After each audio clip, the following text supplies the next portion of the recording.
Hello and welcome to the STCfit Learning Podcast. I'll be your host today. My name is Jason Galea and I'll be joined by Ben Scott.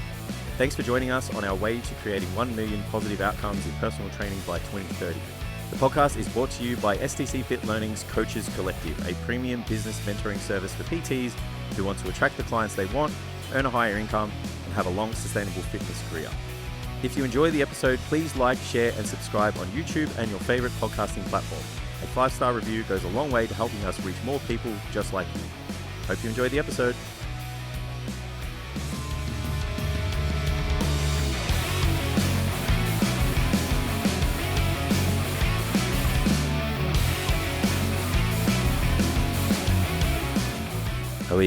So we're on now when I'm fucking burying in my phone. So what I was going to say is do you reckon we could emulate each other's voices? No. Someone... I'm shit at that stuff. Yeah, because I feel like whenever anyone just tries to replicate someone's voice, everybody sounds like this. Yeah. Yeah, do the dopey voice. Yeah. But could we actually try and replicate each other's voices? I don't think I could. I think if I was to do yours, I'd have to slow it down a little bit. But I feel like this is a bit too deep to be Ben's voice. Depends. Sometimes my voice drops really deep, but not often. Yeah. It's much better than the early episodes with the high-pitched squeal. Yeah. The whininess. Yeah. Oh, yeah, going to talk about CrossFit. But I think this room brings me slower and quieter. Yep. As well. The lighting is It's so very relaxed. comfortable, very relaxed. So I wonder if people, when they listen to our podcast, they're put on the STCfit Learning Podcast to just take in some information. Yeah, I struggle. When we have guests, it gets rowdy. I struggle with ones that are chaos. When we're driving to Sydney, and you put that podcast on, that was fucking. I can't. So that was Flagrant, which you have to watch. Yeah, okay. Can't listen to it. I've tried to listen to it twice, and it broke my brain. But on YouTube, they're sick. Just too many sounds at the same time. You need to see. You need the visual of where all that noise is coming from. Yeah. Because it'll be someone in the corner pissing themselves laughing over while someone's talking. And if you can see it, it's fine. But if you're trying to create the image in your head via the audio only. Ugh. Yeah. Ugh. What's that? Bring back the green trackies. Oh, so we are live on Instagram. Oh, yeah, cool. Hi, cool. Instagram. What's up? Who was that? Yeah. Bring back the green trackies. They didn't match the rest of my outfit today. I wanted to wear this jumper. The green trackies are dead. AKA all my black jumpers had food on them. So I had to wear a white jumper. So therefore I couldn't wear green trackies. I'm in a hat matching phase. I need a new black hat. I don't know if you can tell in this lighting, but this one's done a few Ks. It's started to fade on the top. No, you can't. And I bought a brown one, which I was I'll do something different. And I fucking hate it. I never wear it. Is it a dad hat? No, it's the same as this. Have you seen those? Same as this. Seen a dad hat? What's a dad hat? So it's it's soft on the top, and it's it's not like an A-frame like this. Oh yeah. Yeah, that's so when Ozzy wears them and stuff. Back for a little while, right? Yeah. Oh yeah, but they're like a thing now. Yeah, I think they go well with mullets. Yeah, a mustache. Yeah, it's we're talking about the socks up to your mid shins. Oops, sorry. Kicking shit. Some of that was. Shout out to Brock again too. He messaged me the other day. He's like, dude, I just listened to the episode where we talked about his mullet and his voice and shit. He was so happy. Yeah. I reckon he could rock a dad hat. Yeah. That's the look. Yeah. Rock it well. I'm not what would the word be? Because it's not indie anymore. Because I'm old. We would have referred to that as an indie look. I don't know. Under 25. I don't know. There's it's just like music cool. These days. There's fucking subgenres of subgenres. So it's you can't even just say it's rap music now. There's fucking 800 different types of rap music. Shit. Yeah. If it's not gangster rap, it sucks. It's all shit. Yeah, it's early 90s gangster rap. Everything else is shit. Don't fucking argue with me. Yeah, it's over. Pretty much. Even the rappers are going to pop punk because more people listen to it. It's better. They're sellouts. Yeah. No, they're selling out for listens, right? He did name his album that. Yeah. Machine Gun Kelly. Yeah, well, that's what it is. It's selling out for listens because there's only going to be so many people that like proper gangster rap. I don't really care what music genre I am into. if Travis Barker came to me and was like, "Hey, do you want to make an album?" Yeah. I'd be like, "Yes, I fucking do." 100. Because if Travis Barker's name on it, it's probably going to sell. Yeah, definitely. For those who don't know, Travis Barker is the drummer from Blink-182. Even You say Blink-182 or Blink-182? I say 182, but I don't really say it that often. I'd said 82 then, and it really hurt my feelings. Yeah, I don't really say that often though, so it could be either. Not a common thing in your vocab. Nah. Excuse me while I sip on my coffee. So I've discovered my favorite documentary on Netflix. New favorite. Hit me. Woodstock 99. Oh, you were telling me about this. Is it like Project X at a festival or something? That's what someone said. I don't know what Project X is. Help. Isn't that one where they have the house party and they just absolutely destroy? Yeah, that's the one that blew up on social media. Hey, yeah, all the people came. That's what it's called, right? Is it Project X? I haven't seen it. You haven't seen it? Nah. Like I went to the movies to see it. Really? Yeah, I was like 15, bro. Yeah, it was cool. True. Yeah, because then it was like we had those house parties. So. Everyone's like, oh yeah, like wouldn't it be cool to have one? Yeah, but like this is crazy shit though. I get it. Yeah, it is. Yeah, it's Project X. Yeah. So it's good, right? So the Woodstock 69 is like the most famous ones. Like Hendrix played and all these other people that were like popular at the time. That's the grungy festival, right? Well, rock festival. Back then it was like rock, but peace, love. They called everyone it took acid and had mushies and shit. Yeah. So it was like the love and flower kind of deal. And everyone wore like grass skirts or no clothes or whatever, and just like went and had a Sounds great like time. a bush stuff. Well, that's where all of that started, basically. Yeah. That's evolved from Woodstock. And the goal was like we get together as a community, and at the time like the Vietnam War was popular, so it was like they were obviously counterculture. The Vietnam War was popular. Was happening. Popular with nobody. So they were like the counterculture movement that it was like, let's use this festival to come together and like peace, love, all that sort of stuff. So it's like everything you think of like 60s, 70s hippie culture was like put into one place. Yeah, okay. And that was Woodstock. Yeah. So then I just visualize like those glasses. Like those circular glasses. Yeah, I like Elton John ones. Yeah, that's all I just visualize that for some reason. I can see a peace sign. I can see a combi, lots of colours. Yeah. Lots of flower petals. The guy who ran that back in the day obviously is a super hippie as well. Decided, right, let's bring back Woodstock 99. Woodstock again, and we're going to do it in 99. But he had other people like organise who it was. And his whole thing was like, let's do it again. Let's bring like out the cultural issues of the youth today and have a music festival for everyone. So obviously the festival goes to absolute shit. But the whole theme, which they don't actually touch on in documentaries, like they complain that it wasn't a cultural event. So this guy didn't even know who the bands were. He just had some guy bring bands in. Limp Bizkit, Korn. Who else was there? Rage Against the Machine, Chili Peppers, and a couple others. So it was just like pretty good.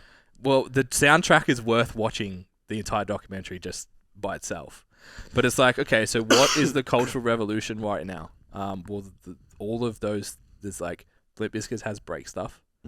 Korn has Freak on a Leash. Yeah.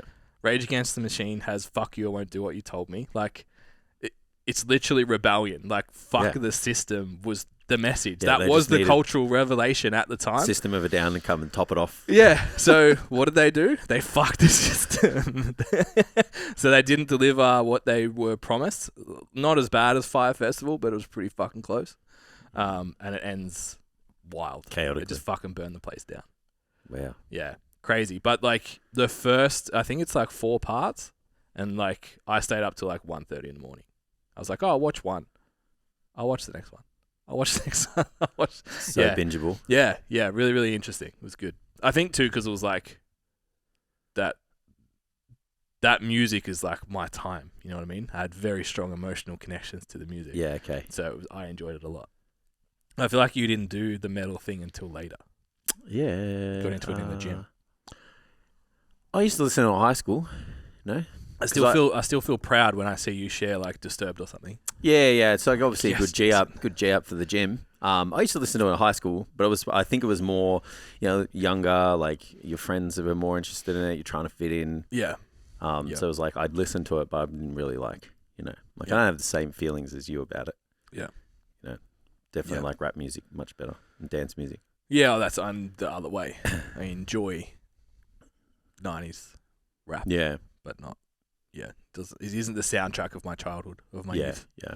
Are you at that stage now where like you say the music these days sucks? So that's when you're old. There's been a few like moments like that I've realized. I said to Amy the other day, she put a 90s playlist on. Yeah. And I was like, remember when you were a kid and your parents used to play 70s music? It's the same.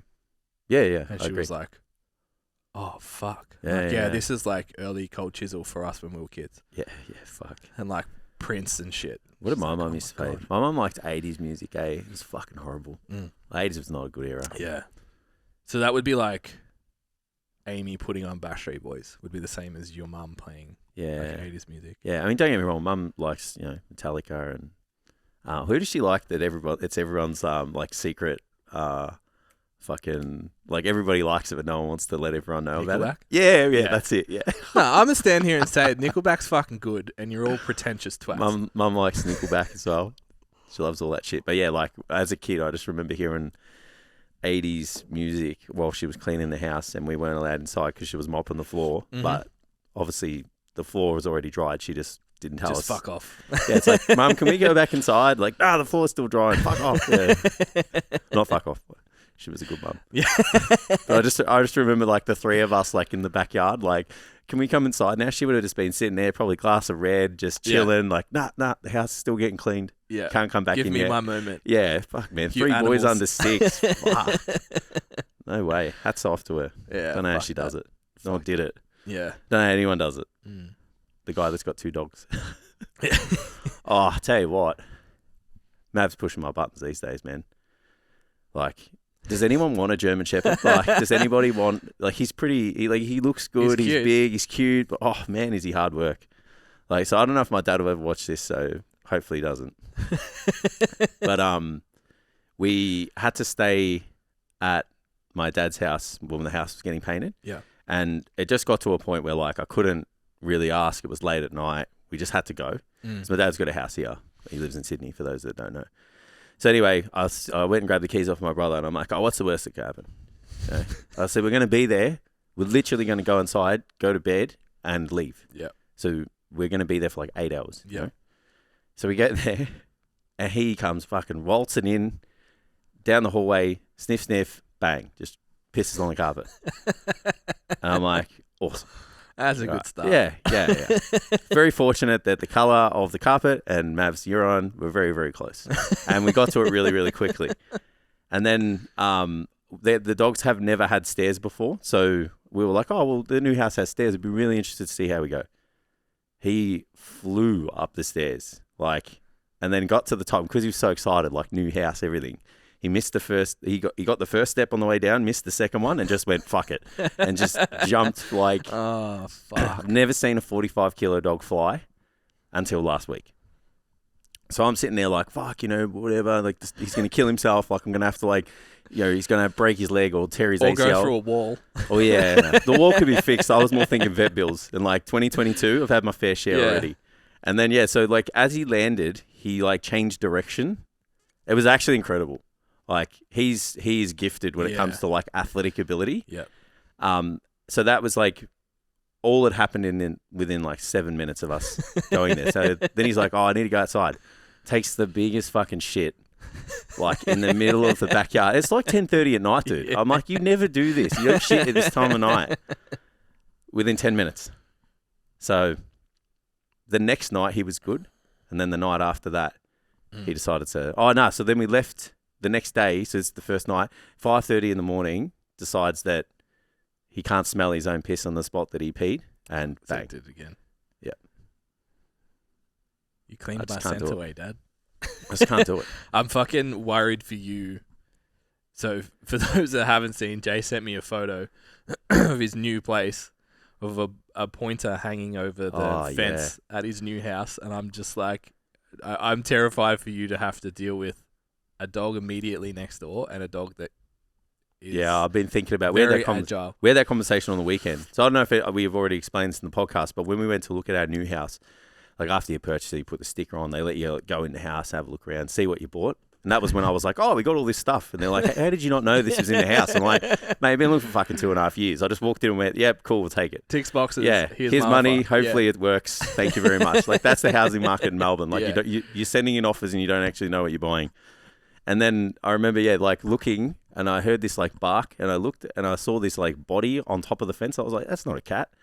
And it was a fucking dog, man, like a massive dog. It had its whole body like up to its hips over the fence. So yeah, Steph and I were talking about that on the weekend. I was like, fuck, like it's probably too soon to have that conversation with the neighbors. Like, hey, we're moving in 2 months. Yeah. But it's like getting to that point where I'm like, for the sake of your own dog. Yeah. But I won't say it like that, because like, imagine if your kid was going to fight another kid. Not that it would ever happen, but you don't want to sit there and be like, oh, my kid's going to smash your kid. Yeah. Like so keep your kid the fuck inside. Yeah. So you want to make out as if they've got a chance. Yeah. So I know that's what I've got to do with this person's dog too. It's like, I need to let this person know that their dog has a chance of, doing something to my dogs, but my dogs will fucking kill it. Yeah. And I don't say that as in like, I'm happy about it. I actually really want to avoid this situation, because if 2 dogs go into someone else's backyard or vice versa, that's just how it works in the animal kingdom. So I've obviously got to put it to him like, just to avoid any circumstances where both our dogs get hurt, we need to try and sort something out. Yeah. But even then, I think I'm going to have to like, I don't know, like give put them some lattice up or something. Maybe I was thinking putting some scotch in their water, but just to calm them down. Oh, the dogs. Yeah. I was like, just here's a little bit of alcohol. Yeah. Maybe some every morning. Get the Finnegan. So that's the only part. It's funny. Like, there's always something. I was like, fuck, this house is so good. It's everything we wanted. And then we go there, and there's this fucking dog next door that just barked his ass off when I was there. And then another one that can basically like fucking stand on top of the fence. Yeah. So I was like, of course it has to have something. We better get an like office pretty soon, I think. Get you out of there. Yeah. Well, yeah. We'll work it out. I'm gonna invest in a dog trainer when we get to our new house. Yeah. Because change of environment is the perfect opportunity to relearn. Lay some new ground rules, because they're just so comfortable at home now. It's just like, they don't even listen to me. Yeah. The guy I used for Indy was really good. Yeah. Yeah. She's better. Not perfect, but she's better. But I'm not perfect either in like the application side. Yeah. I just want Mav to be perfect or better. Like, Claire's all right. Like, she's too far gone, but she's old and quiet. Yeah. Mav's like, just fuck it. He's the best dog. If you ever want him, just let me know. But he's just hypo. It's like 45 kilos of chaos. Yeah. He's too cute to be mad at, though. That's half the problem. Yeah. I find. He likes me the most too. So when and I'm the one that gets mad. Yeah. And I'm like, fuck, you're all right, bro. It's all good, man. It's all, I just say, it's his character. Yeah. Yeah. His disobedience is his character. So the flip side of this is having was she 12-year-old blue heeler who we put some like new soil down because she'd kind of dug some holes in the backyard. She eats the tree roots. She pulls shit away and then eats the roots. Talked to the vet about it. She said it's normal, it's fine, don't stress. Unless this, and this happens, then it's a problem. Like, okay. That's not happening, so it's fine. So anyway, we put some new soil down. Amy opens the door this morning and is like, oh shit, she's been digging. Fresh soil to dig up. Yeah, well, like to be fair, we did on the week and a half ago and she hadn't touched it. But she got into it yesterday. And she's like talking to Indy, and Indy was like, I think I'm in trouble here. Because Amy just talks like she's a person. Indy's like trying to interpret what you're saying. Yeah. I think I'm in trouble because it sounds like Amy's got childcare voice. Yeah. I tease her about all the time, but she gives Indy childcare voice. I'm like, okay, I think I know what's happening. So I was like, take her out and just say, what's this? Go stand next to it, call her and say, what's this?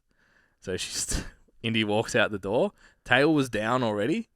And as soon as Amy goes, what's this? She just dropped like 3 inches. And like kind of half took 2 steps towards her and then went to turn around.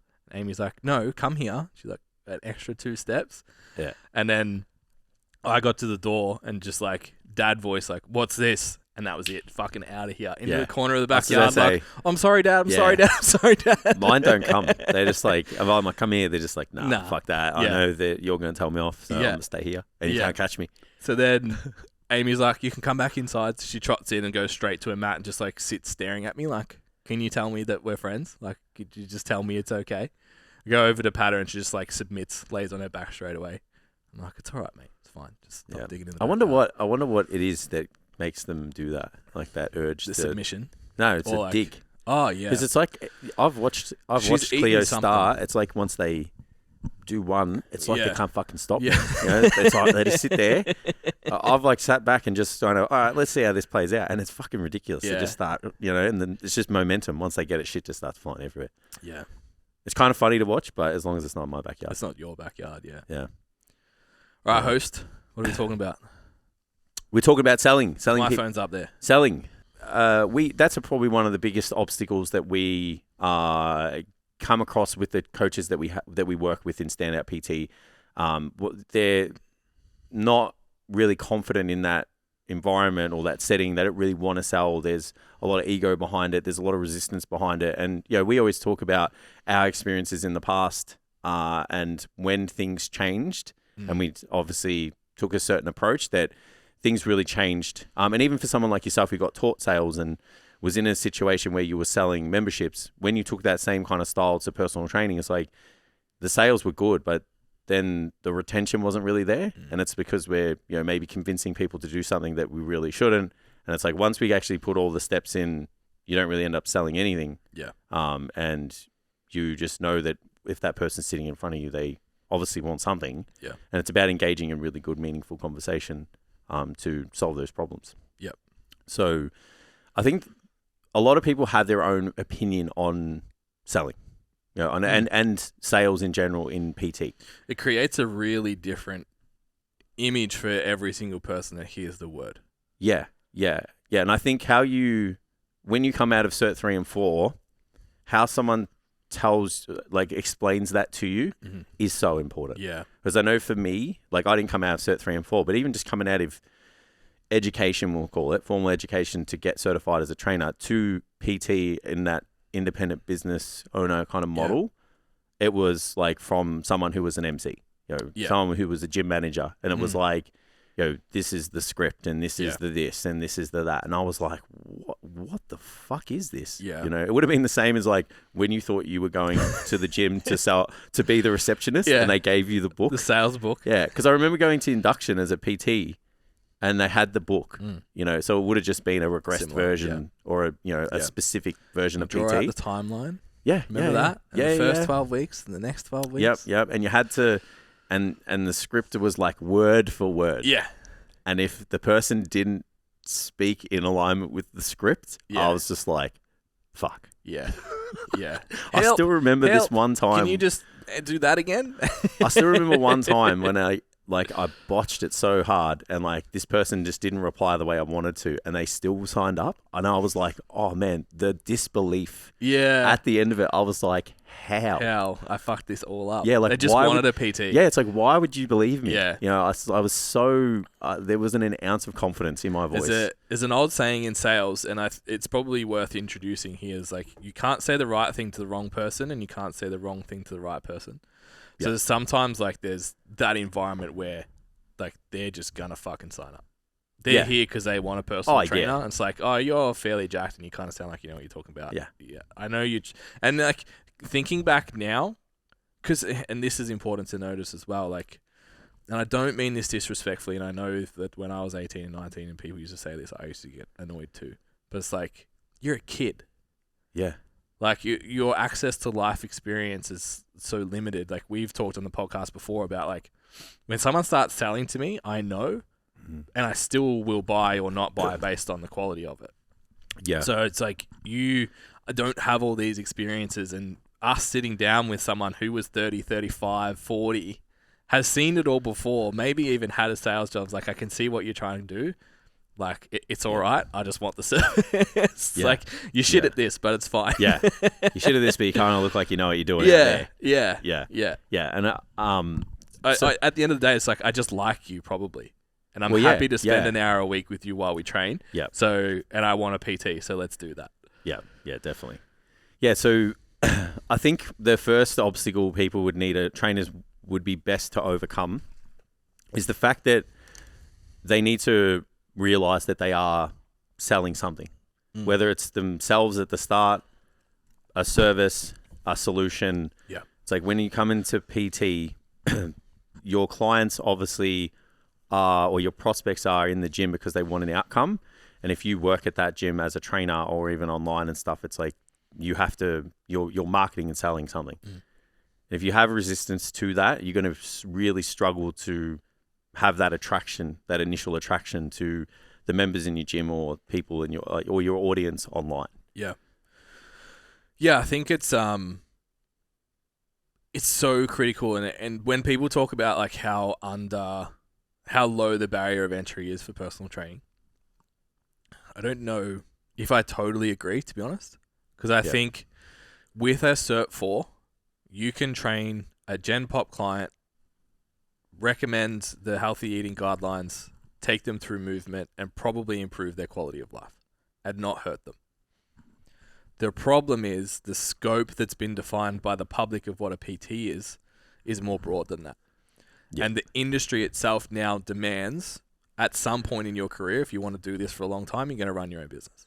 Yeah. Whether that's day one or after 2 years of working in a group fitness place or whatever, most people will end up running their own business. And personally, I think the biggest holes are sales and running a business. Yeah. Not understanding the sales process, not understanding how to communicate that to someone. Like your experience would have been, I'm a uni grad. I know a lot about exercise and you should listen to what I say. Therefore, you should pay me money. Yeah, 100%. And then it's kind of it either goes that way with the Cert 4, or people think that they know fucking nothing and they have no idea what they're talking about. So they have no confidence sitting down with someone and talking to them about like what they offer because they don't believe in it themselves. Yeah, definitely. Yeah, I remember coming out of university and like, you just get your tires pumped up, man. You're part of an elite group of people that, you know, go to university and graduate. Yeah. And everyone else is a piece of shit. And you're above them all. So you should charge more and blah, blah, blah, blah, blah, blah, blah, right?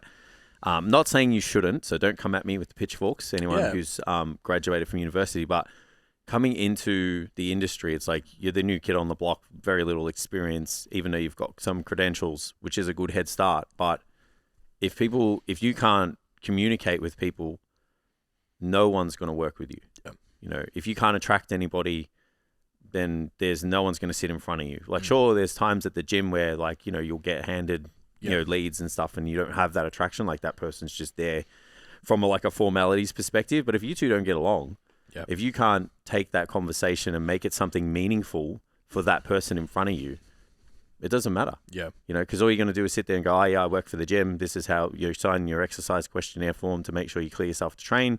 Oh, yeah, cool. You want to drop some weight? Let's go in the gym and train. And hopefully by the end of it, like, you do PT. Or worse, let's assess your thoracic extension.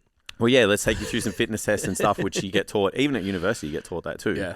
So if you take that approach, it's like there's no value for this individual. There's no meaningful conversation of why this person actually kind of showed up to the gym and signed a membership. Yeah. And it's like we're missing all of these really key steps. And then that's where it makes sales a mountain. Yeah. Well, that's when it actually makes it sales. Like, you have to try and convince someone to sign up and get that person as a client, where if you look at it from a totally different angle and you have the necessary steps and you piece them together, you're just sitting with somebody from the gym having a really cool conversation about how you can help them. And they're hopefully getting bought into the idea of like all of these moving parts that you provide as the fitness professional and how the service you lay them out in a service. Yeah. So they can actually see that outcome and they see that value. Yeah, I think you got it from Alex maybe, but the idea of make your free shit better than their paid shit. Yeah, so easy to do in a health club setting. Like, no disrespect to health club personal trainers, but it's pretty easy to be in that top echelon real quick. So I think taking that approach of, so we just rewrote our mentorship induction. Yeah, the first part of that, and this is what trainers miss. Your job in your first 12 weeks, really, you starting at 0, and then at 4 weeks, you have an increase of rent, another one at 8 weeks, and another one at 12 weeks. And if you're not there at 12 weeks, it's a dark place. Yeah. To run at a loss inside 3 months when you probably don't have a huge amount of savings behind you, like, that's why the industry average is 6 months. Because you have to give 3 months notice. Yeah. So it's literally the minimum possible time that you could spend in the industry is where most people fall out. The ones that make it past that tend to last kind of 1 to 5 years afterwards. Yeah.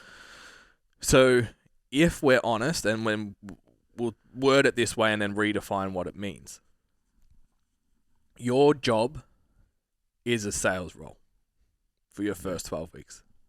And everyone can come out and say, no, the barrier of entry is low. You need to be better at coaching people, blah, blah, blah, blah, blah. This is the situation. Are you going to change the institutions of the way that people come in to the industry and start on day one? Probably not. Yeah. But what you can do is take the personal responsibility and you can go, you know what? This is what needs to happen right now. So this is what I'm going to do. And that is fill your book as much as you fucking can in the first 3 months. Yeah. Because that will training 30 people a week versus training 10 people a week. Who gets better? Yeah. So if you want to become a better personal trainer, you need to fucking train some people. You want to be a better programmer, train some people. You want to be better with nutrition, work with some people. Want to be a better coach, work with some people. Like the skill set is built from actually doing the reps. Yeah. And if you're shit at sales, you can't do the reps. Yeah. And when you look at that that lifespan in the industry, I've seen heaps of really good technical coaches leave. I haven't really seen someone leave who was good at sales. Yeah. Like I haven't.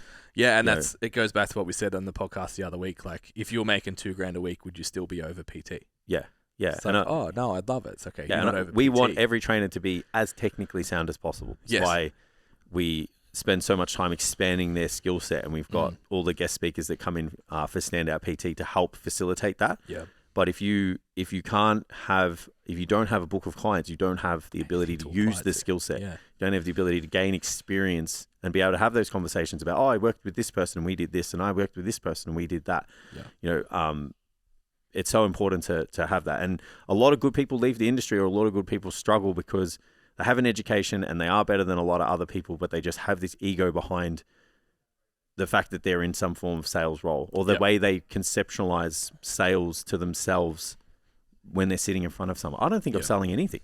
Yeah. When I sit down in front of someone, it's a conversation about, can we work together? What are you after? And how am I going to help you achieve that? Yeah. Yeah. So if you take that term and go, oh, well, it's a sales role. It's like most people think I have to convince people to work with me for the first 12 weeks. Yeah. So we're going to redefine what sales actually means. Yeah. It's like, I'm going to find enough people that I can solve their problems inside a 12-week period. Yep. And it doesn't matter how many people you need to speak to make that happen. There's 30 people in your gym that has 2,000 members that you can solve their problems. Yeah. And if you can communicate that you can solve their problems, it's done. Yeah. Like, it's done. Yeah. If you can switch the mindset and reduce the ego by saying you're a problem solver instead of someone who in sales, in PT, you're going to change the game. Yeah. You're going to revolutionize your business, and you're going to sign up so many more clients. You know, you're going to get less rejections. You're going to have more meaningful conversations and build better relationships with people, because you are there because you have something to offer. Right? You have a skill set to offer. I have a skill set to offer. Every trainer has a skill set to offer, and they have a service, or they should have a service or a layer of services to back what you offer and support it. Yep. Every person you speak to wants something. Yep. Whether they want it, need it, whatever. You guys just have to find out what that is and go, right, so this is what you want. These are the reasons you haven't got it up until this point. These are the biggest obstacles you guys have or you have. This is how we solve it. Yeah.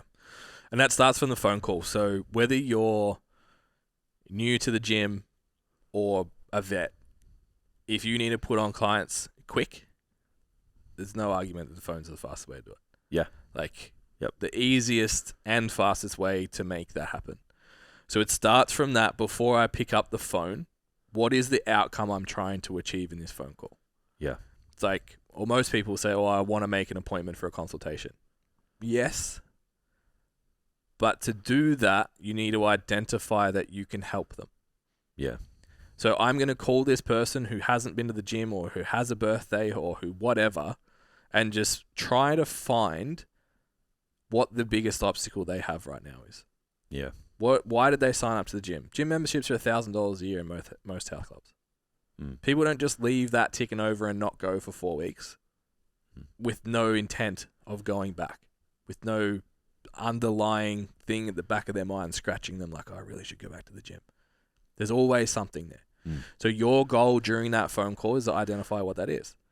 Yep. Now, we obviously use some like probing questions and some like sales psychology of like, tell me when you train, what time do you train, what do you do, like all of that kind of stuff. So then we can say like, well, I've got that time available on Thursday. Would you rather Thursday or Monday?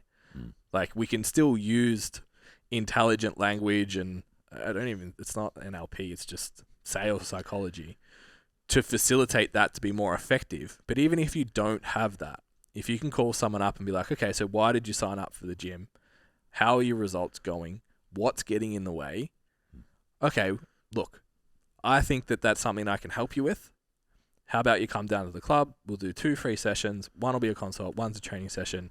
Let's see if we can find our way through these obstacles.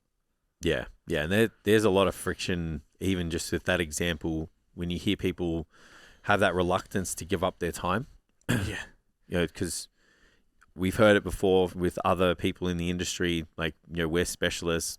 Physios don't give up their time for free and all this kind of stuff. It's like, in our industry, running our businesses, and if no one really kind of knows who you are as well, I don't see any other way to build your business faster than offering up a small snippet of your time for the potential gain. Like we talk about retention and you talk about how long your clients are there for. So you can have an average retention of 2, 3, 4 years. So imagine giving up an hour of your time, maybe an hour and a half of your time to get 3 to 4 years of work with one person. Yeah, and the difference too is like, I don't plan on seeing my osteo twice a week for the next year. Yeah, agreed.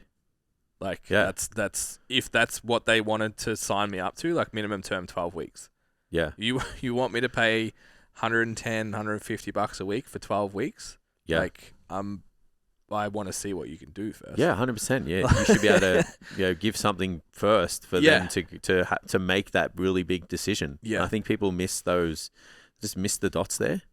And it's still caught up in that ego. Yeah, that ego around themselves and what they're worth and those kind of things. Like, just put yourself in the shoes of someone who doesn't know who you are. Yeah, has maybe seen or heard something about you, and then you're asking them to, from the first minute that you speak to them, that they pay for your time. Yeah.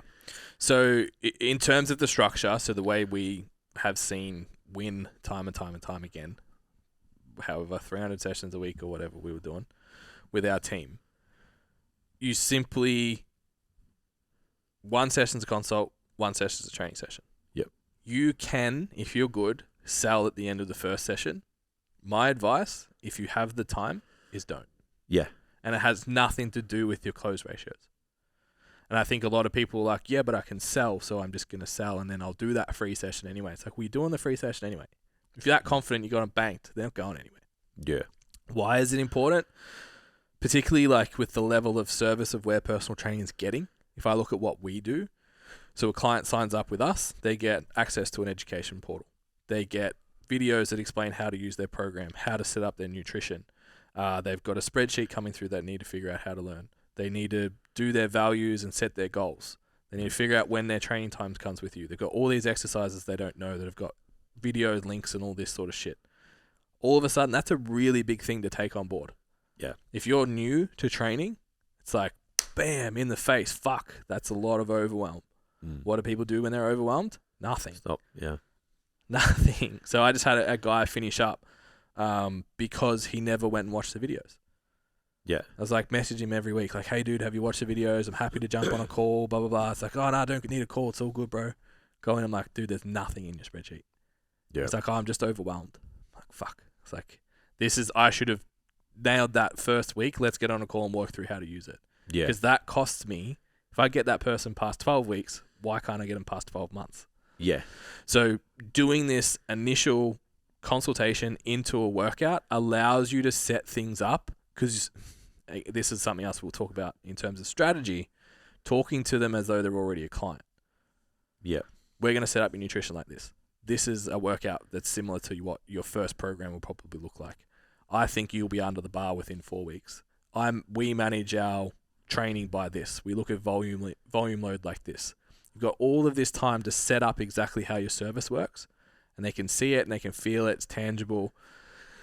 Then they come into their first week and it's like, okay, I can see how all this plays together and I'm less stressed. So I can show up for that first week, show up the first week, second week's easier. All of a sudden you've got buy-in for that first month. Get buy-in in the first month, you're likely got a client for a year. Yeah. I think if there's something about setting up that initial kind of meet and greet and session and stuff that does help lay those good foundations for retention in the future. Like, you can be really good at selling, but you can sell something to someone who maybe thought they wanted something there and then and didn't really want it like afterwards. Yeah. And that can be one of the reasons why your retention's not great either. Like, if everyone's leaving at 12 weeks, it's like, maybe it's your service and maybe it's how you deliver it. Yeah. But it could also be that you're just really good at getting people into that frame of mind at the time to take something on that they don't want. Yeah. You know, which you'd be Convincing very good. them. Well, you'd be very good at selling insurance or something like that. Yeah. You'd hit your commissions every month. Yeah. So to be great at this, I think, like, if we go into the consultation, and I literally wrote this yesterday or recorded the videos for I'm just going to sit back and get fucking comfortable. ready. All right. So I think the thing that most people will miss when you're new is you're scared and you forget to actually that it's a person and to do like the barbecue small talk. Like, hey, make friends with them first. And it's like, it sounds so simple, but people don't think about it. It's like, this person is going to pay to hang out with you, ideally for an hour and a half a week. Yeah. Go like they each probably other. got to fucking like you. Yeah. Yep. And if you're not as new, you want to like them. Yeah. It's a long fucking hour and a half, and especially if you got like 5 or 6 of them. I was talking to someone during the week, and I was like, the long. coolest thing about my business right now, my coaching business, like, every single client I would have a coffee with on the weekend. Yeah, agreed. Same. And I'm like, that's fucking, when people like define success, like, that's one for me. Yeah. It's like, I don't work with anyone I wouldn't hang out with. You don't ever want to look at, this person's next and go, oh, fuck. Yeah. Like, especially at the start, don't get me wrong, it happens. Train as many people as you can. Train everyone, yeah. Yeah, but it's just like, imagine having a full book of those every day. Yeah. Fuck me. That'd be just mind-numbing. Yeah, and they're just the ones you put the prices up. Yeah, and hope they say no, and when they say yes, you're like, fuck. Okay, I'm getting paid a bit more, though. Excuse me. So that rapport is really important, and I think that helps you as well relax. It's like, I'm sitting with Jason. I'm not sitting with a prospect. I'm just sitting with Jace, and Jace has 2 German Shepherds, and he's trained for this amount of time, and I like Jace. I can hang out with him, and I can see this being a relationship, and I can see my value in this exchange. Yeah, I think it's good. It really sets the tone for the relationship as well. Like, body language, environment, tone of language, how you sit, everything is really influential on how this process is going to go down. If you treat them like a person, then it's a really relaxed and easy conversation. Yeah.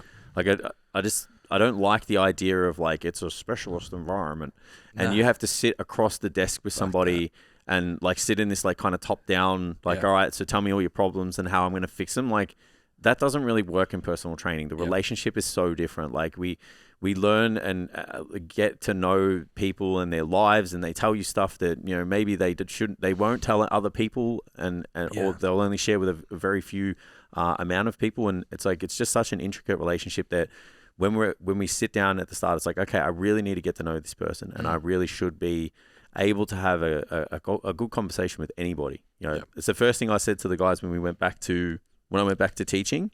I was like, I don't really, like, you guys need to be competent, don't get me wrong, and you guys have to continuously learn, but it's like the first thing you need to do outside of like exercise and learning how the human body moves, you need to get good at talking to people. Yeah. You need to get really good at having conversations with anyone. I'm like, I can talk to all 4 of you like as if I know you right now. Yeah. And it's only because it's practice. Yeah.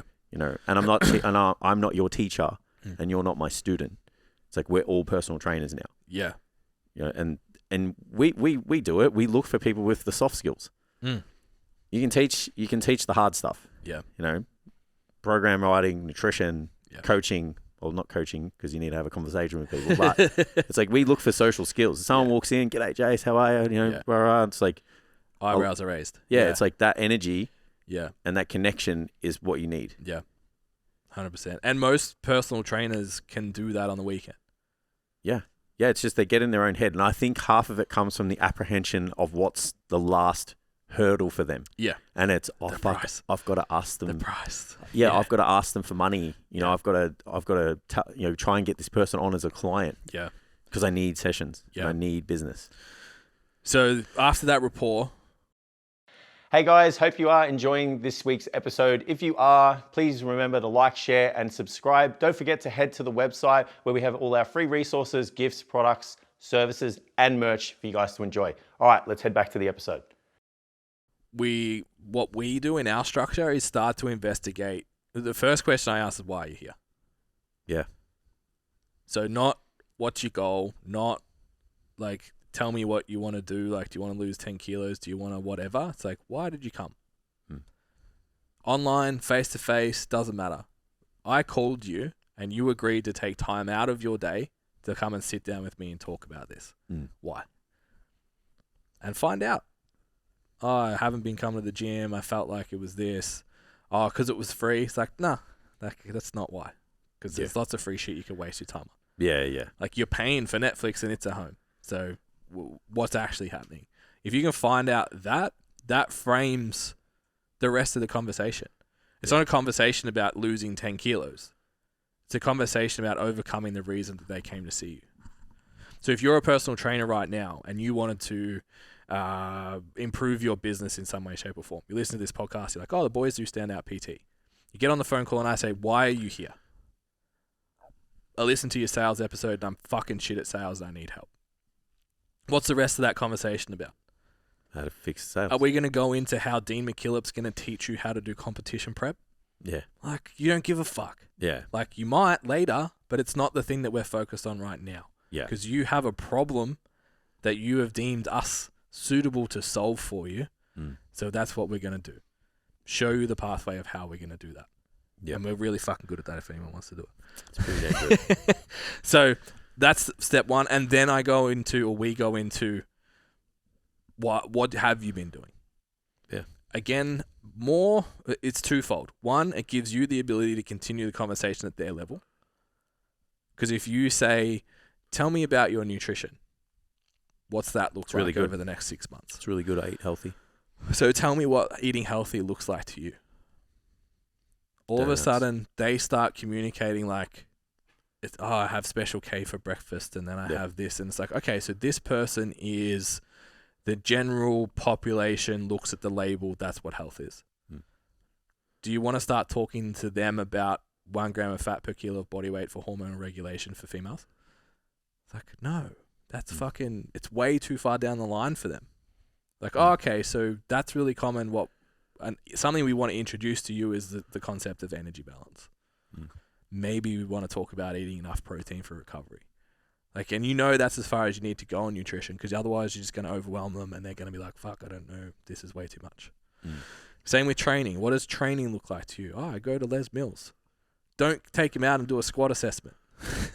Like, do a fucking circuit with them. This person has an ankle block. Yeah, like, fuck, bro. So that's that part of it. So it gives you the ability to find out where they're at and make sure that you use their language for the rest of the consultation and the wow session. Yeah. What it also does is identify all the obstacles in the client's mind while they think about what they've been doing. As they're telling you, they're thinking, fuck, Jace is going to judge me for that. Jace is going to, I wonder what Jace thinks of that. Fuck.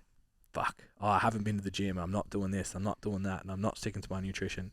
And all that's doing is, it sounds terrible, but it's like what it's doing is identifying all the blocks that the person has and making them more willing to open up to you to solve those problems. Yeah. Because they might not have even been conscious of them before that. Yeah. Because they haven't thought about it. Yeah. It's good questions should just prompt those thoughts. So, rapport. Why are they here? Why? What they've been doing. Goals. Now, in the typical sales model, goals are everything. Yeah. and there's fucking like hand on the leg and tell me how that would feel, Jason, if you lost 10 kilos. Tell me how you put that dress on. You tell me. I don't have that conversation at family barbecues. I don't know about you. Yeah, no. Not with someone I've known for fucking 10 minutes. Yeah. Now, I'm not saying it doesn't work, because it does. I've done it. I've sold fucking 1,000 memberships in a year doing it. Yeah. But it's not how I want to conduct how I engage with people. Yeah. And I think most personal trainers, when they think sales, they think yuck, and they think that. Yeah. They don't want to do that. Yeah. Yeah. Most trainers think they're doing something to connive the person. Yeah. Which that is. Yeah, well, that's to a point. Yeah, that's acting out of alignment of your own values. And I've had to do that. I've had it done to me. I've had someone make me cry on a phone call and spend $8,000 and go to a weekend, and it was shit. Like, but the sales call was awesome because they pushed all those emotional buttons, and I flew to Sydney and went, why the fuck am I here? So you don't need to do that at the price point we're playing at and for the service we're playing with. Yeah. It's not that kind of zone, in my opinion. You don't have to. Other people can argue. It's successful, you can do it, but it's not. Fuck, imagine having that many. That'd just wear you down. Yeah.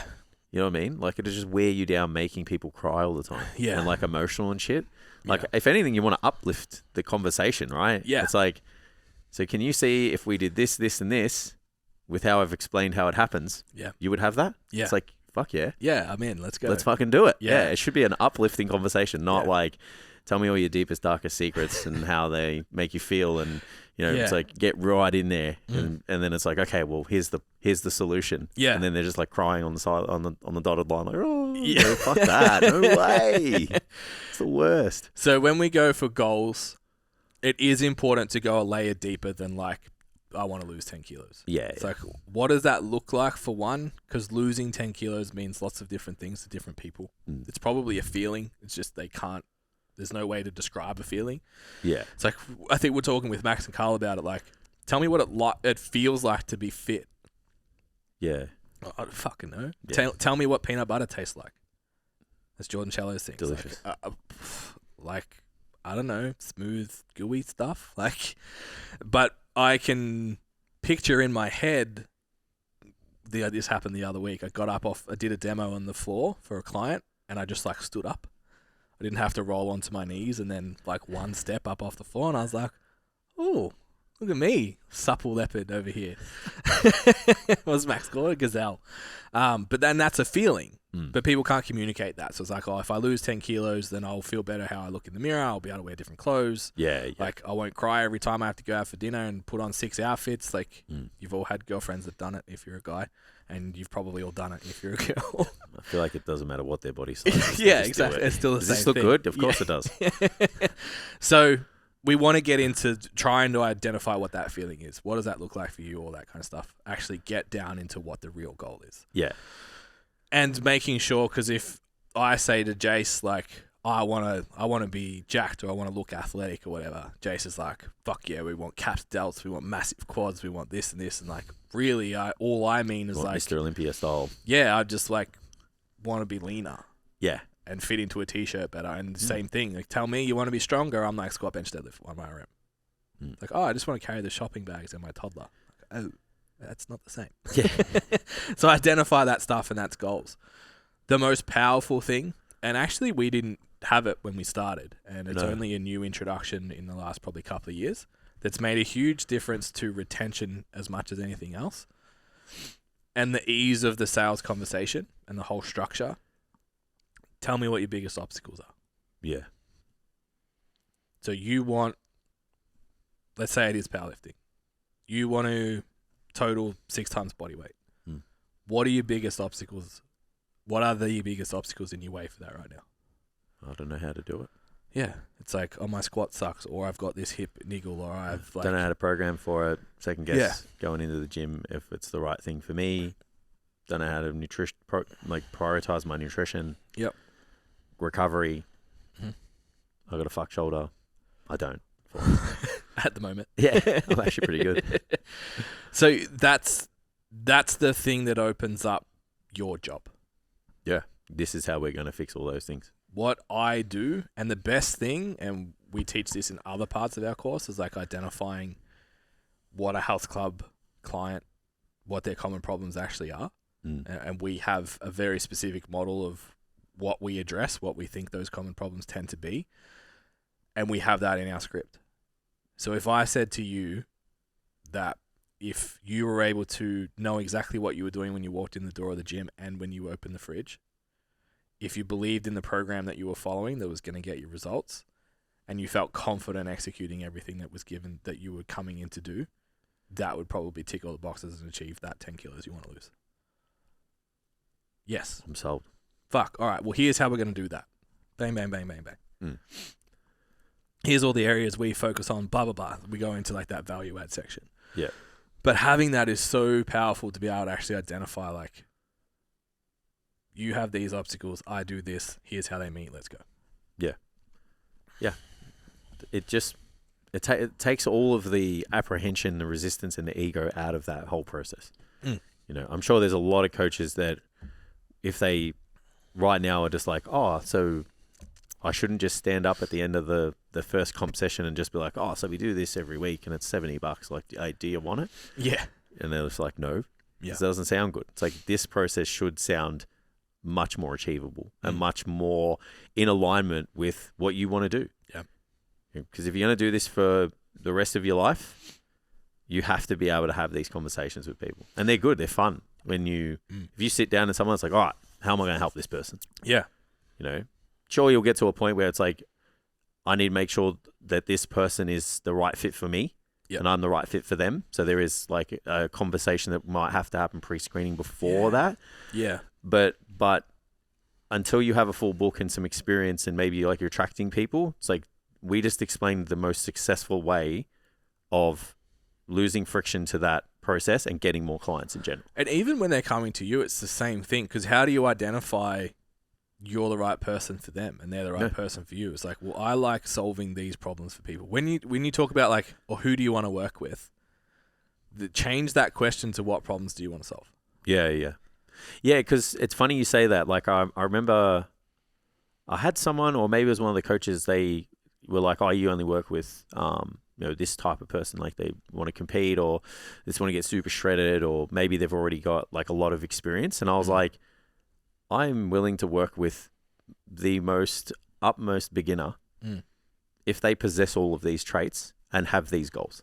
Yeah. Like if someone's willing to show up 5 days a week to train or 4 days a week to train and is willing to learn about their nutrition, is willing to learn about their movement, I don't have to work with you because you've got little experience. I'll teach you everything. Yeah. If anything, I prefer it because it's like, it's more fun. And it's like, I know I have the confidence to teach you the right way. Yeah. It'd be like a driving instructor that says, hey, have your parents taught you how to drive yet? No. Oh, fucking beautiful. Yeah. Like I can teach you from the get-go. Yeah.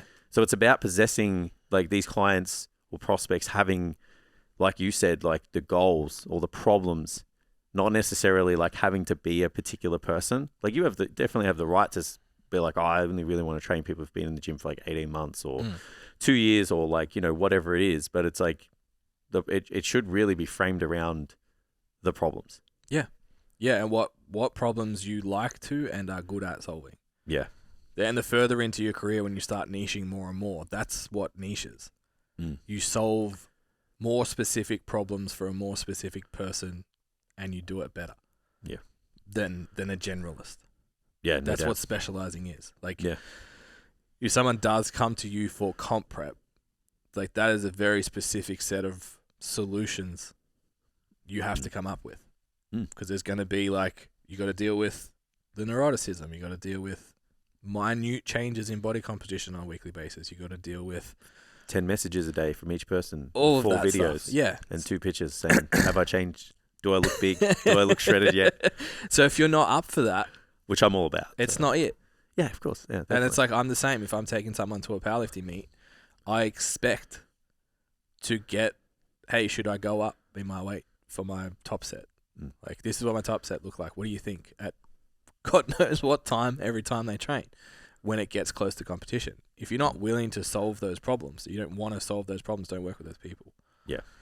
I can't, not that I can't, I don't enjoy solving the problem of going to the gym. That's not a problem I enjoy working with. So I'm not the motivator. Like, I will message you every morning and you'll book your time in to go train. That's not me. Yeah. What I enjoy is finding most, to be honest, at the moment, is finding ways around whatever's going on in life to still win and make progress in the gym. Yeah. That's my favorite problem to solve right now. Yeah. So I've got like Ruby started fucking snowboarding 2-3 times a week. So I've got to work around that. I've got new clients that were beasts in the gym before pregnancy. Now they're coming back with kids. Like people that are working 50 hours a week, all of this kind of stuff that it's like, okay, we need to move puzzles and all of this fluid. It's not just like, here's your program, go and do it, have fun. Like, I like this nuance kind of solving the problem and then seeing that I didn't think I could and now I can. Outcomes. That I find really, really fulfilling. So when I am going to pre-screen someone, it's like, well, what problems do you have? Cool, that falls within this scope that I really love. Then I can deliver that outcome for you. Yeah. That's pretty much. So the next step of the consult, I don't think we'll go into specific because it's too varied. Yeah. Based on that. But inside the consultation, create a value add. Yeah. So what's a value add? Does the person leave that consultation if they never saw you ever again closer or with a greater chance of achieving their goals? Yeah, or with something that's going to move them closer to them. Yeah. So in the past we've done like food recalls based on the precision nutrition hand plan. We've done weights versus cardio, little like slideshow things. We've done, obviously now we use the scorecard, like lots of different options to be like, okay, if you take this away with you and apply it, you will improve based on what your goals, and it'll allow you to overcome some of those obstacles that you have. What that is for you is you have to figure that out on your own, unfortunately. We can't give it to you on the podcast. Yeah. Yeah, but giving back is important, because if you give someone something, usually they're more likely to, align with you. Yeah. Was it like reciprocity or whatever?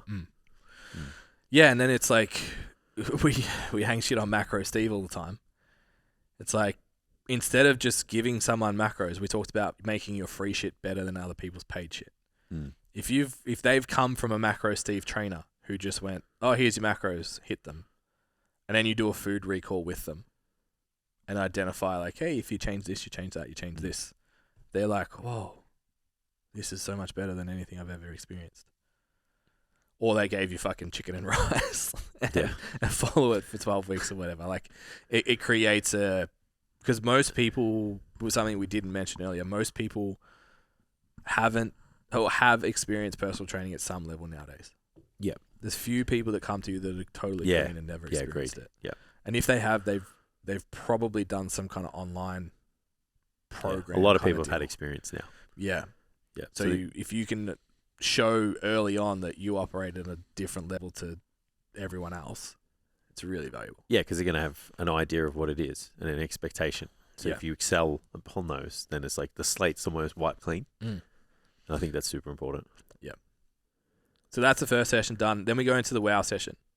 What are your like main check boxes during the wow session? Well, it has to be specific to the goals that they want. Like there's no point me getting someone under a barbell and getting them to squat if like they just want to get in shape. It's like I don't need to spend 30 minutes trying to fix someone's squat. Yeah. It's like, okay, well, let's take you through a session that's going to be an indication of like, what your program's going to look like. So I think that's the most important thing. And then I think like you get a bit of experience like on how people move. You can kind of just pick some exercises and it's like, all right, so I'm going to have a look at how you do these exercises. It gives me a really good indication of like just how good or bad you move right now. Yeah. And then that lays the good foundations for your program. Yeah. So generally it's like you see someone lunge, you can see someone do an overhead press or whether they qualify for one or not. You can see how someone bends over, hinges. It's like if you can put all that in a session, put a few machines in, get a bit of a pump, take someone through some intense sets if they're capable. So you can do all that in a workout. And then just be like, well, this would be an example of like what your program would look like. We would do this and kind of just start to paint the steps, and get them to visualize, into the future. So can you see yourself doing workouts like this? Can you this is an example of one program, then we change it and we make sure we take these movements and cross them over to there, so you're continuously progressing. Yeah. So really just start to get them to understand, like, this is what it's like. They're going to have a program. Like you said, talk to them as if they're already part of your team. Yeah. And get them bought into the whole process. Ask for feedback. Can you see yourself sticking to this? Can you see yourself going into the gym with a program there? How's that would that clear up all that confusion that we spoke about? Yes. It's like, cool. Yeah. It just makes that conversation at the end so specific to the outcome, not convincing them to be part of your personal training client base. Yeah. Yeah. And then the there's going to be pushback of like, oh, you need to do a movement assessment, bro.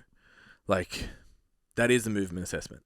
Yeah. Because most personal trainers don't have the skill set to actually provide interventions to the shit they're assessing anyway. Yeah. And then even when you do, with the person you're working with, it's probably just going to be exercise modification. So do you need to get someone down to lay on the floor and check their internal, external rotation of the hip? Or can you just tell them to fucking squat? Yeah. Because what's the outcome? Well, you've got limited internal rotation, which is probably going to make you struggle in the whole of a squat. Okay, well, I just made them squat to a bench and I saw that they could or couldn't do it. Yeah. So now I'm just going to find the squat variant, because I'm going to use a squat pattern in their program at some point. I just need to find what variation, where they are on the continuum as to what one to use. Yeah. Oh, they can't stabilize without external stability. Okay, it's a hack squat.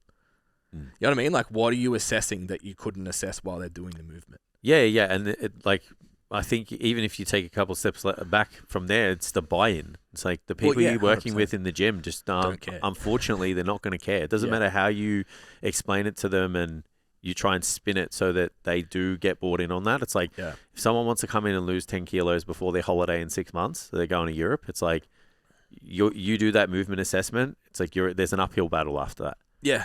Because it's going to take so long. They just want to get in the gym. They just want to work out. It's like, could you not work those assessments, those movement assessments into the workout?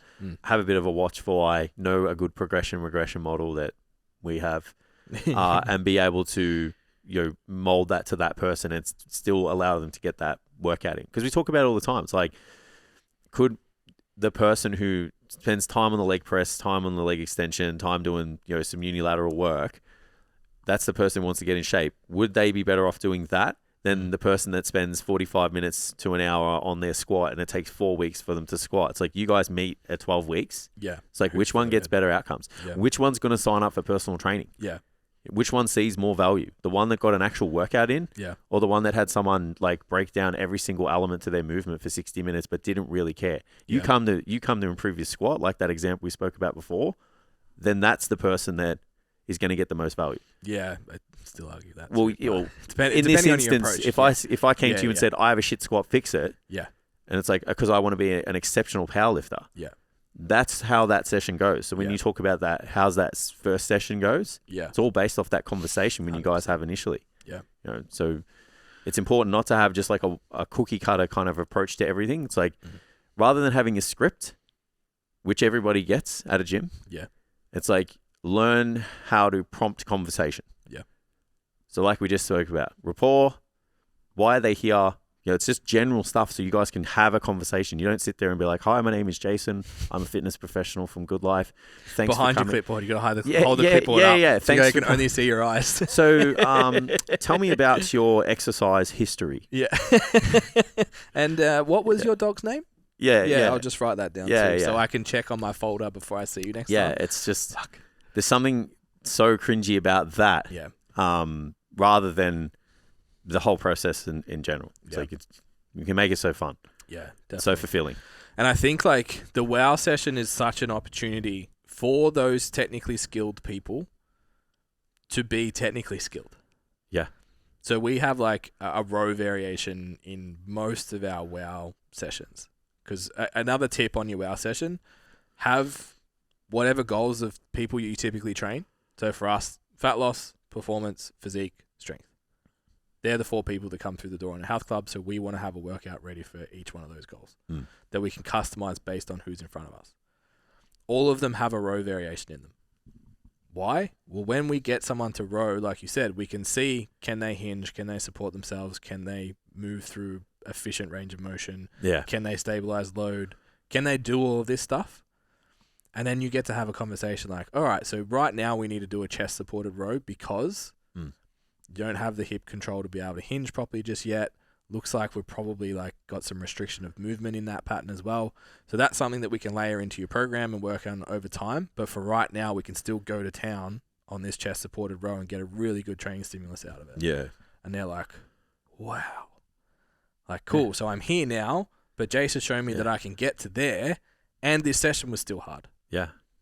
Visualization rather is so than important. like, hey, can you just put this dowel on your back and practice bending over 20 times? Yeah. Or just doing some crappy workout that's just off the cuff. And you know what? Like, and we're about to do it because we're going to go do some of these fucked up training sessions that we're going to be really shit at. Find something that you're really shit at. So for us, like, let's say it's mobility. And then imagine someone standing over you while you be fucking terrible at it. Imagine what that feels like. Yeah. Like, most people haven't been in that environment for such a long time, especially personal trainers, because like, I know how to train. It's like, okay, so imagine like your number one fitness idol giving you an exercise that you don't have to do and you have to execute it in front of them. Yeah. You gotta shoot a free throw in front of Steph Curry. Like, the pressure that you're under and you're like, I'm shit at this. It's like, I don't even know how to dribble. And Steph Curry's going to watch me shoot. What the fuck? Yeah. Whereas if Steph Curry was like, hey, I'm going to show you some tricks for dribbling. Like, I can bounce a ball. Yeah. Sweet. All right, let's do that. Like, it's people forget how much anxiety that would create for someone. Yeah. To be made to, like, the reason I went there, because I imagine standing in the corner with a dowel on my back with 100 other people in the gym, bending over. Yeah. And what that would do to my confidence, to my belief in myself, to the feel of the whole environment. It's just like, whoa, God, am I really this bad? I just have to fucking bend over all the time. Yeah. Don't get me wrong, it's a great teaching tool, and you might do it in between sets later on when you've got the client. Now's not the time. Yeah, I agree. Good. I was fired if I didn't. All right, so the biggest hurdle and the question we get all the time in Standout PT, how do I transition from the session to the sale? What's your line? Well, you should have said it already. Yeah, you should have explained. You should have explained how it was going to go down. Yeah. So that people understand. It's like, you're a personal trainer. You don't work for the gym. We're going to talk about your goals, and we're going to go, have a discussion, and then we're going to show you in the gym, and then afterwards we're going to have a chat about how that's all going to work for you. Yeah. So after the session, the WOW session, it's like, that's all you've got to remind them of. Mm-hmm. It's like, okay, so that was a great workout. What we're going to do now is just sit down, have a talk about how this all plays out in your long-term programming stuff. Just talk about how personal training works for you. Yeah. Easy. If you're uncomfortable, take exactly that and make it a question. Because then you have no issue. It's like, cool, are you happy if we sit down and talk about the options for ongoing personal training now? Yeah. You ask for permission, they said yes, let's go. If they hate you, they say no, you don't have to price present. Yeah, it's done. But it's pretty unlikely. Yeah. So then the presentation itself, I think, again, people spend way too much time. They say way too much stuff. They try way too hard to because they get told to waffle. Convince. Well, yeah. Like, this process literally should take no longer than 3 to 5 minutes. Yeah. Even that's a stretch. Yeah. Like, that's less is more after this. It takes us 3 minutes based on our service. If you're brand new, you probably don't have that much yet. If you do have quite a layered service, it's just telling them what the things are. Yeah. And harping on what's important based on what the obstacles were that they told you about. Yep. Cool. So, Jace, is it all right if I run through how personal training works? Yes. Cool. So what we're going to do is face-to-face personal training sessions. We can decide on frequency that suits with you. Usually I like to do like 2 to 3 sessions a week, same time every week, so it's easy for both of us. You'll also get a program. It's in Google Sheets. We track a heap of shit. If you ever want to know anything about it, learn the whys behind it, totally happy to have that chat. We also have your warm-ups laid out for you, your nutrition scheduled for you. Then we run a data tracker that we keep an eye on, like measurements, body weight, even things like stress and sleep and hydration, all that kind of stuff. So I have all the puzzle pieces I need to get the result for you each week. We'll check in every week during your first session. I'll get you to fill out 4 questions before you come in. We're going to look at your training, your nutrition, what you did well that week, what you focused on, and then we can talk questions during the session as well. Another cool thing we have is actually a client education portal. So we've got lots of exercises based on that conversation we had the other day, where it was like, maybe if we could work on a little bit of like your mentality with training, programming, nutrition and stuff, we can send you in there and we refer out a lot of our stuff in there so you can go away and learn if you want to. If we did all that, would that facilitate the outcome that you're looking for? Yes. There's nothing missing in there that like you wanted from a PT that I haven't sort of offered you. That's all there. Sweet. All right. So we just need to decide on how many sessions we're going to do. So most people do 2 sessions, $110 per week. Some people like to start off with 3, which is $155. Which one suits you better? I'll take 3. Anyone think I've done this before? I'll take them all. Take 5. What is that? Did you set the stopwatch 10? Maybe 60 seconds? Yeah. Minute and a half maybe? Yep. And that's it. Because you've already done it. Yeah. You don't have to now sell them on the fact that your program tracks volume load and uses rep in reserve and we track sets per week and blah, blah, blah. No one gives a fuck. Yeah. They're already bought in here. They're just like, how does this work? Here's what you get. Here's how the sessions work. This is how much it is. Yep. Done. So straightforward. It's like, I wonder how many people listening to this now how they would feel if the conversations went that way. Yeah. Yeah. I feel like it would change a lot. Their mindset around makes going to work a little bit easier. Yeah, 100%. It'd give you. I just think sometimes that resistance can be the make or break of how whether they get into the industry or not. Yeah, and they make it.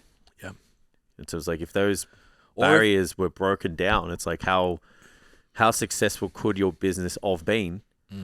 How, and if you are still in, it's like how successful could it be if we just broke those obstacles down and changed the way we speak to people. Yeah, and even if you've been in for a while, like, and you have that kind of like mass exodus that happens to every single trainer, it has no reflection on you as a personal trainer, but just to put that out there. Yeah. But you have that time where people leave and you need to get new business, and it's like, fuck, I just hate selling to people. I hate the phone calls. I hate the consults. It's like, it just builds this anxiety and pressure, and it's like, well, if you take all of that out and you just do it this way of like, I'm just talking to people and trying to find people that I can solve problems for. Yeah, so easy. People that have obstacles that I like finding solutions for. If you don't like doing that, then like you probably got into PT for the wrong reasons. Yeah. But that at its essence is what good personal training is, and that's what will generate an amazing career for you long term. Yeah, agreed. Awesome. I feel like that was long and we should stop. Yeah. Oh, there's nothing else to talk about. We cleared it all up. Done. All right, so we totally just like wrapped up our whole podcast. Yeah. Tam's cut this back in before the wrap up because we forgot to answer the question after going live because we're new to being live. So the question was, Tam. Yep. Yeah. So boosting content on the gram. So I got asked this during the week in the call as well. I think there is probably more financially efficient ways to create like do the Facebook ads things, create tracking pixels, all that kind of stuff. I think there's probably more of efficient ways of spending your money in terms of marketing. However, boosting's very time efficient and it's very easy to do. Yep. And the rewards for us have been quite good. Yeah, I think if you got to have the ecosystem for it to work though. I think like you can't just boost random posts and then when someone clicks on it and is like, oh, I like that, and then they go into, let's say if it's on Instagram and they go to your profile and you don't have a website, you don't have anything else, all they're looking at is your Instagram profile. I'm not sure if that's the best thing to do just yet. Yeah, I think like at that stage, all you're really doing is swapping out time for like the go follow people DM thing. Yeah, they might just like you and then maybe you inbox your outreach to them or something. Yeah, you got to have some form of strategy. Giving you a window to engage with them through the DMs or whatever. Yeah. To increase your follow count without doing the go follow 400 people a week or whatever. So yeah. I think there's benefit there. But like Jay said, in terms of generating a sale, boosting a direct pitch doesn't seem to be super effective. Yep. Boosting something in the ecosystem seems to work really well. Yep. So a lot of that, like the question we asked of why are you here? It's like, oh, I saw on Instagram, I listened to your podcast, or I followed you, or whatever, then I inquired. Yep. So it's sending them to the step in between with a resource or something that's useful. Yeah. Yeah, so it's valuable. Yeah. Definitely, if you play it right. Yeah. Awesome. And here's the wrap up. So Standout PT intake is open right now if you want to jump in on that. And also our mentorship. Yeah. So Standout PT, the difference between that and the mentorship, if you're currently working, you have a book of some clients, at least maybe 3 to 6 months into the industry, wanting to start to build a business rather than just training some people, Standout PT will take you to writing a business and then ultimately allowing you to scale. The mentorship is for people who are just about to start. Yeah. So you come in day one, you actually get to work under the STCfit banner. You get all of our systems, training. You get to leverage the cool stuff that TAM creates as your own, all of our knowledge, mentoring, and our education as well for your first year in PT. So if you're interested in either of those, you can go look at our fancy new-ass website, which looks pretty good. I'm happy with it. You haven't even seen it yet. I went on there last night. I don't know if it's finished yet, but it looked pretty good. It's coming. Yeah. A couple of finer tuned details, but the address is www.stcfitlearning.com. Have an explore. There's free resources on there as well. How to niche your business, programming template, consults at close, and based on today's consults at close, which includes our actual pre-screening questionnaire, which you can use in your consults as well. It has all the scripts that we use, everything. Yep. Ready to go. Prompted conversation, not scripts, Ben. Yes. Ciao. All right, see you guys. Thanks for tuning into the episode. Don't forget to like it if you liked it, and subscribe if you loved it, and share it with somebody who you think needs to hear it. Don't forget also to head to the website for all our free resources, products, services, and merch. All right, see you next time.